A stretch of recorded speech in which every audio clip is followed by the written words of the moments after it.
Exists போல் வந்த அந்த நேரத்தில் நாம் ஒரு நேர்காணல் எடுத்திருந்தோம். என்டிஏக்கான வாய்ப்புகள் அதிகம் அப்படின்றத நீங்களும் உறுதிப்படுத்தியிருந்தீங்க. இப்போ லேண்ட்ஸ்லைட் வெற்றியா இருக்காங்க. ஒரு பிரம்மாண்டமா 200 தொகுதிகளை நெருங்கக்கூடிய அளவுக்கு அவங்களுடைய வெற்றி இருக்கு. என்ன பாக்குறீங்க முதற்கட்ட கருத்து? ஒரு vote of confidence for Nitish Kumar and BJP, அப்படிதான் நான் அதை முழுவதுமா எடுத்துக்கிறேன். ஒரு வெல்ஃபேர் பாலிடிக்ஸையும் ஒரு சோஷியல் இன்ஜினியரிங் இந்த ரெண்டும் இருந்து plus booth level management plus micro level election work பண்ணோம்னா, மேக்ரோ இல்லாம மைக்ரோ லெவல்ல இறங்கி booth level sub booth level anything is possible அப்படிங்கறத தான் இந்த எலெக்ஷன். இதுல மிகப்பெரிய ஒரு silver lining of the moment பாத்தீங்கன்னா நிதிஷ்குமாருடைய அபார வளர்ச்சி.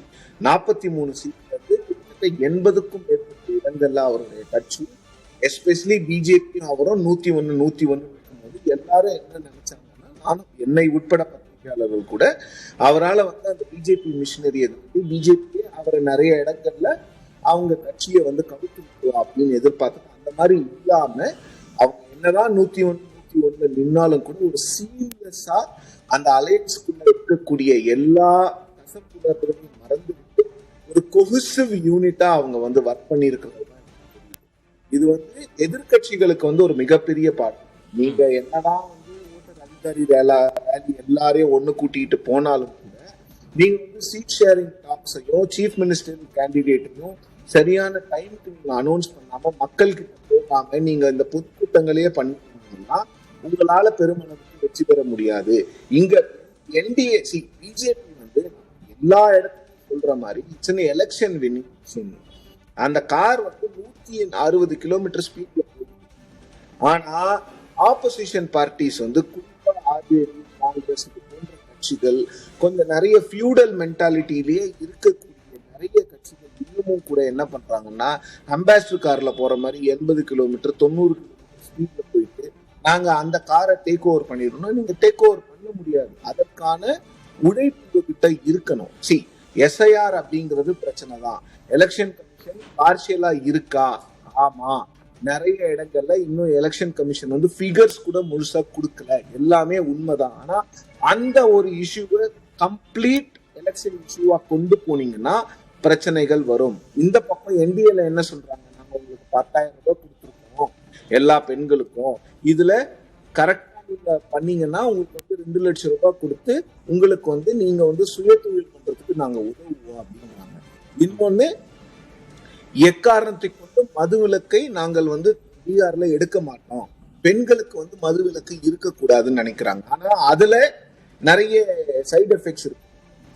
இந்த கள்ளச்சாராய சாவுகள் அதை பற்றி மக்களை பேச விடாம பண்றது அந்த பெண்களுடைய சுழற்சி. அவங்க ஒவ்வொரு காஸ்ட் வைஸா சரி, நீங்க ஒவ்வொரு செக்ஷன் வைஸாவும் சரி, எல்லாத்தையும் அவங்க மைக்ரோ மேனேஜ் பண்றதுனாலதான் இவ்வளவு பெரிய வெற்றி. பிரசாந்த் கிஷோர் சொல்லியும் அது எடுபடல இல்ல.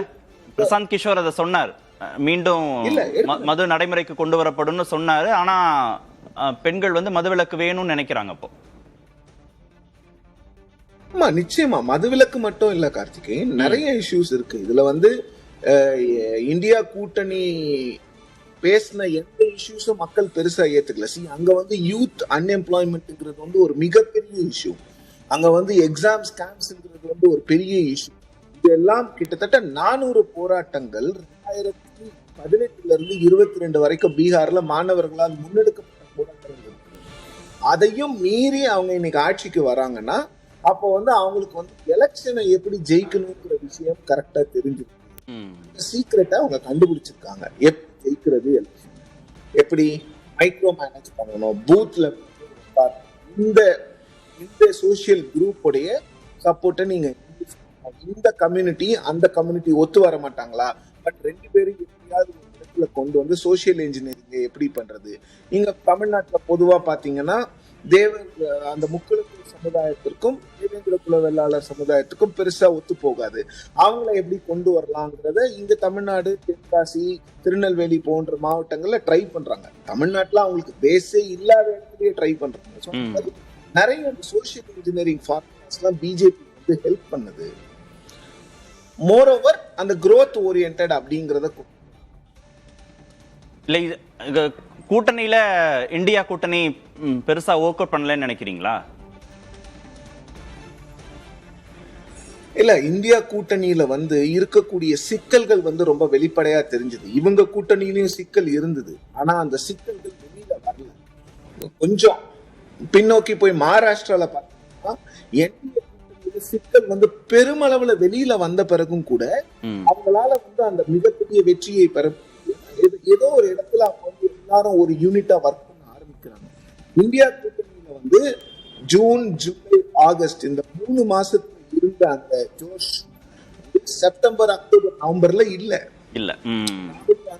அதிகாரி ரேலி பண்ணி அவர் பீகாருக்கு போய், அப்போ நீங்க என்ன பண்ணிருக்கீங்கன்னா பிஜேபி மாதிரி ஒரு கட்சியை எதிர்க்கும் பொழுது எப்படி பல மாநிலங்கள்ல நீங்க முதல்வர் வேட்பாளர் இல்ல எப்படியும் உங்களுக்கு தெரியுது ஆர்ஜேடி தான் சிங்கிள் லார்ஜஸ்ட் பார்ட்டி அந்த அலையன்ஸ்ல.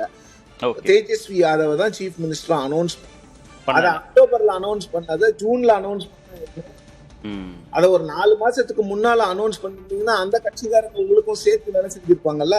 கொஞ்சம் ஸ்மார்ட்டா ஆக்ட் பண்ணுங்க. இப்ப தமிழ்நாட்டுல கேண்டிடேட் அனௌன்ஸ் பண்ண மாட்டோம்னு சொல்லுவதற்கான தைரியம் காங்கிரஸ்க்கு இருக்குமா?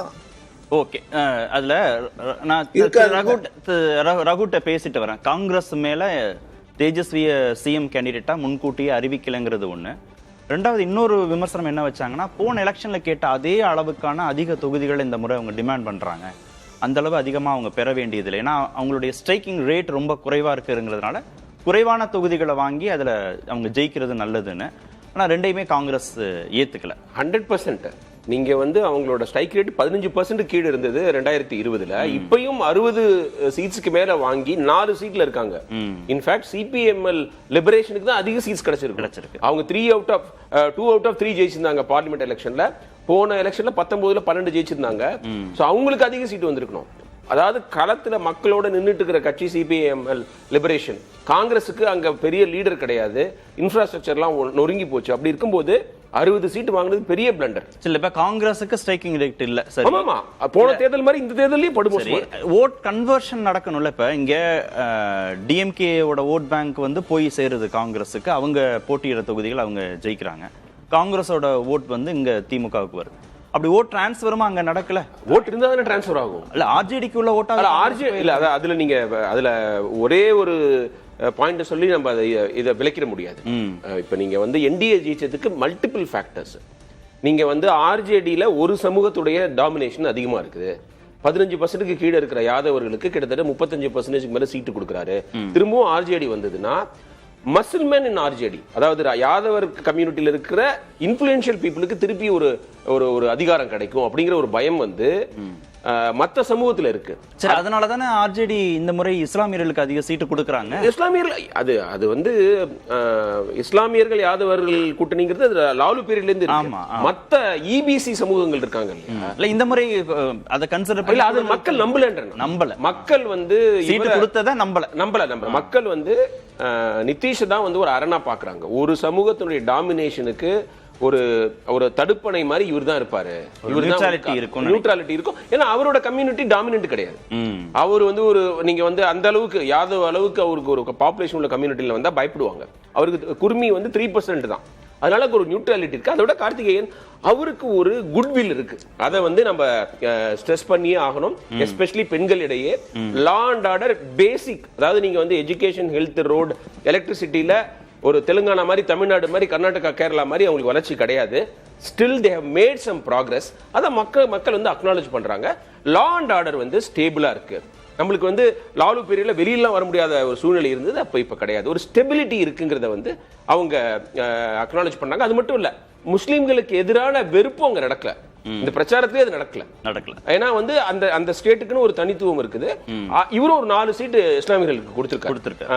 அப்புறம் எல்ஜேபிலையும் ராம்விலாஸ் பாஸ்வானுடைய பையனுடைய பார்ட்டிலையும் முஸ்லிம் அகாமடேஷன் ரொம்ப முக்கியம். அது ரொம்ப முக்கியம். ஏன்னா சிராக்கு போன முறை இவருக்கு நிறைய பாதிப்பை ஏற்படும். அப்புறம் பேலன்ஸ் இருக்குது. நீங்க யூபியில பண்ற அந்த இஸ்லாமிய வெறுப்பு பிரச்சாரத்தை நம்ம இதுல பார்க்க முடியாது, பீகார்ல பார்க்க முடியாது. பிஜேபியும் கூட அங்க அடக்கி வாசிக்கிறாங்க. இங்க தேவையில்லை, எலக்ட்ரலி நம்மளுக்கு பெனிஃபிட் கொடுக்காதுங்கிறதுனால அவங்க அதை செய்யறது. தொடர்ந்து பேசுவோம்.